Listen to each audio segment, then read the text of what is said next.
Hello, everyone. Here is a follow-up to a conversation that we have on our community um, on linking several solutions together. In this case, we're looking at the inventory management and the invoice generator database.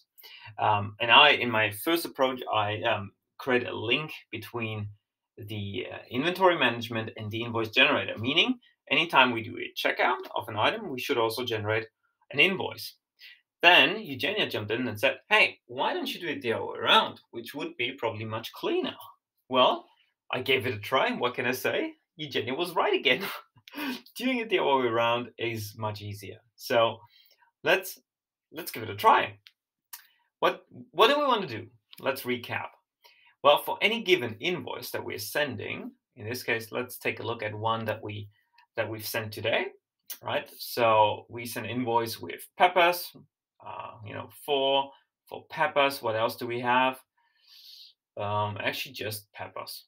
All right. Well, we're just sending peppers. No, actually, we're not. Hang on, that's item 3. So let's go to the left. Well, we also want to check out rosemary focaccia twice and olives grain 5 times. Well, so all of these listed on this invoice, we want to put on our checkout on the inventory. Okay. So let's give it a try. Just for the sake of demonstration, I'm really making sure this is blank, right, and doesn't contain any pre-filled data. So you will see that our original checkout is clearly empty. Okay. So now let's go to our bridge workflow that I've created. And now let's try to send these invoices over to a checkout. Okay, so let's run the connection. And hopefully, if all of this works properly, we're now seeing the items that we wanted to check out on the checkout. Okay, so let's keep fingers crossed. This is going to work. Wow, so what do we have from today? We have olives, green olives 5 times, bread twice, peppers 4 times. All right, so let's go to our checkout. And indeed, look, all of these have been checked out. Now that's beautiful. Huh, seems to work. Is it cleaner? Well, take a look at the other video and and estimate yourself. But I would say yes, it's much cleaner. So what's happening behind the scenes? Well, essentially, again, we have deployed D2 solutions, right? And I didn't do any changes to these. In addition, I created one bridge. What does a bridge do? Let's take a closer look here. So what we're doing is on the invoice generator database, first we have to split the items into several tabs, being item 1, item 2, item 3, item 4, to then merge them and send them as a merge to the checkout inventory, right? Why do we have to do this? Well, let's take a look at the invoice tab structure.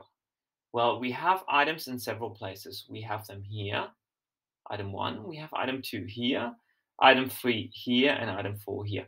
Well, that makes it very hard to consolidate. So if we want to apply this great function that Sheetgo has called merge or consolidate, first we have to split them into several tabs that all have the same structure. Item 1, item 2, item 3, and item 4. Then Sheetgo comes in with the consolidate and sends it in a consolidated way to your checkout, right, on the send invoices. In addition, to really make sure, we're not creating any duplications here, I've enabled the append feature. So if we go to our connection to the destination section, you will see that I'm actually appending the data. So meaning once a day, Sheetgo comes in here, takes a look at all invoices from today, right? In this case, it was only 1, and then does the consolidation and sends it to the checkout.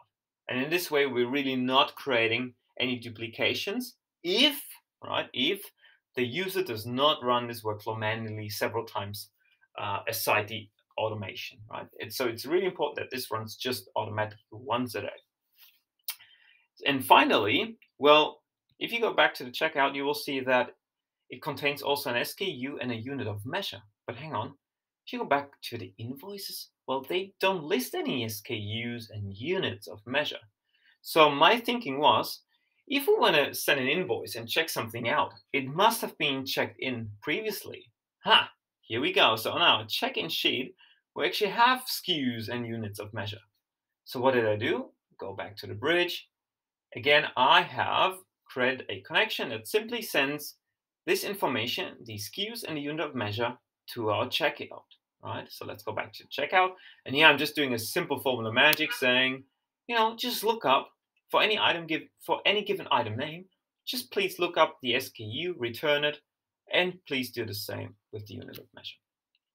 And that's it. In this way, I have linked the inventory with the invoice generator, but I think, and I agree, in a much smarter way, meaning anytime you create an invoice, you shall also perform a checkout automatically.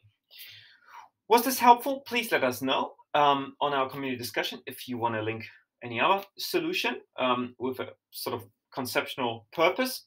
Please let us know, and I'm happy to help you think about a implementation. Thank you, and see you later.